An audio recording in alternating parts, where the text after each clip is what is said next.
Margaret Windsor, and I've just put up about 3 or 4 videos about this, but I wanted to make this plain, and I don't know if anybody will even watch the others or go to this one. I was writing about mind control, and I've been doing that, and about my kidnapping. It's how you frame someone using mind control. You program them, and you can have them commit any crime, but it can be mass or 1 or 2, or with a gun or rifle or a bomb, or you name it, or take a plane down. The pilot's under mind control, and or the controller or someone working on the plane, and they don't even know that they're doing it because they're programmed. So how do you go back to the crime? The wrong person's paying for the crime. The media goes to the FBI for press releases, to the White House. I'm not going to go any further. I'm going to go on to what I was going to say. They do what they are told, and they will not tell about me. They knew about me a long time ago, before I knew about my kidnapping in 41. I found out in 83, and I have to give a little background. I found out in 83. I'd done a medical malpractice book, and MD, A License to Kill. Larry Flint had been shot in Lawrenceville, and that's what I want to get to. I'm leaving out the antifreeze put in me, the letter from the FBI, ongoing investigation, William Harper, a nice man, the attorney, attorney there in Atlanta. I had antifreeze put in me after getting the letter, and should have died. Anyway, I'm going to fast forward to I'd written about Larry McDonald, congressman, doctor, not a good guy, about murders at the hospital where he worked. Warren and Rosina Matthews were forensic pathologists, and they were shot and killed. And the mind control was used in that one. I'll just leave it at that. And Gene Schrokerman, who worked for Hardeman at Piedmont Hospital. Anyway, after trying to get this published, I had antifreeze put in, and I thought it was because of the book and the names in it. So later, and I'm skipping what was done to me, I passed a background check of all things. I mean, it's so ludicrous that I'd had antifreeze put in me. And this was April Fool Day of 80. I was illegally taken across the state line back to Huntsville, worked for Fred Simpson, lived at Warren House. Warren is in the Warren Commission. Simpson as in Wallace Warfield Simpson was supposed to marry my father, which was a total lie. So that's how history's been changed. She married a double. My father was married to Claudia Ruth O'Keefe, George O'Keefe's sister. My uncle helped in the kidnappings. He helped the Illuminati, the Freemasons, the New World Order that's in place, kidnap me, take down his brother, who was not even married to Wallace Simpson or any of that. It's all the treaties, illegal treaties, that brought in the New World Order. My father, a very decent man, that's why they took him out. Now then, and they kidnapped me. I was born in 39, kidnapped in 41. The Kennedys were in on that. Joe was ambassador, and Cynthia by Roosevelt. And JFK and his older brother flew in and actually stayed at the embassy. It's kind of like they took over England. They helped in kidnapping me. And they're such good Irish. You know, my mother was Irish. You know that? She's never mentioned. You don't even know who she is.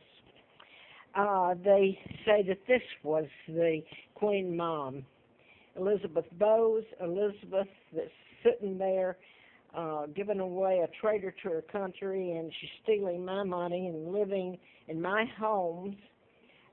She's illegal. And her mother, Bowes, his wife, George, illegal George VI, well, I've done so many of these, and I'm not sure I'm getting anywhere. She's kin to the Rothschilds and Rockefellers, Bilderbergers that helped kidnap me. I brought to Moulton, Alabama in 41 and lived in a shack of hellhole, pigsty. Anyway, what I wanted to get to here was, I'm just going to leave the other out. I've got it all back through I wrote about mind control murders. This is one of them right here, just one. It was done in patterns. He's a psychiatrist that was born right here in Roanoke, where I'm at, and Vinton, and he went to Virginia Tech in Blacksburg, right next door here, about 45 miles from here, Montgomery County, and there's a point to that, too. But without going any further, that was one of them. And the 33 mass shootings, April the 16th of '07, was mind control. What I wanted to get back to here, though, was after all this was been done to me, it's like this ongoing. I had a letter from the FBI, June the 23rd of '79, ongoing investigation, national security involved. And I thought it was because of the book. And it's later in '83 I find out about my kidnapping and my real name and what's involved in it. And by the way, I don't know where my sons, you talk about breaking hearts, I don't know where they are. Mark and Scott are heirs after me. And this is like the murders were done in patterns. This is just one of the mind control murders. This is Mark and Scott. I was brought over here and given the name of a twin, Peggy Ann Dempsey, and married at Childers. Both twins were killed by their mom. My children didn't know this when I was doing the book. Anyway, Mark and Scott Kelly are twins. They're astronauts. And he's married to, Mark Kelly's married to Gabby Gifford, Congresswoman, or she was. This is the mass shootings in Tucson, Arizona. And if I hadn't put so much up, and maybe nobody's watched it or told it from way back, about the shuttles, and some of them going up, and yeah, I'm telling you the truth. So yesterday, now they're saying it was an accident, Scott Kelly is up there on the International Space Station. I wonder what really goes on up there. But they were having a pneumonia problem. Then they said, oh, it was a computer glitch or something. Anyway, I'm getting away from what I wanted to say. The media goes to the FBI for releases or local law enforcement, or if someone can press a charge or get someone, an attorney. I can't get an attorney. I can't get anyone. So all the things I've put on there, plus a whole bunch more, are true. But I want to get back to Larry Flynt. I was living on the street after the antifreeze had been put on in me, and quite frankly, a minister paid for me to live in a room, Claiborne Street, in Marietta. And her name was Bambi Robb. So you get into Bambi and Robb, and I end up living in the forest up here trying to live. Robb, Lindbergh Johnson Robb, he was governor, and then there was a lot of things that was said about him, and back then you can Google it. He was supposed to have an affair. Anyway, this goes on and on.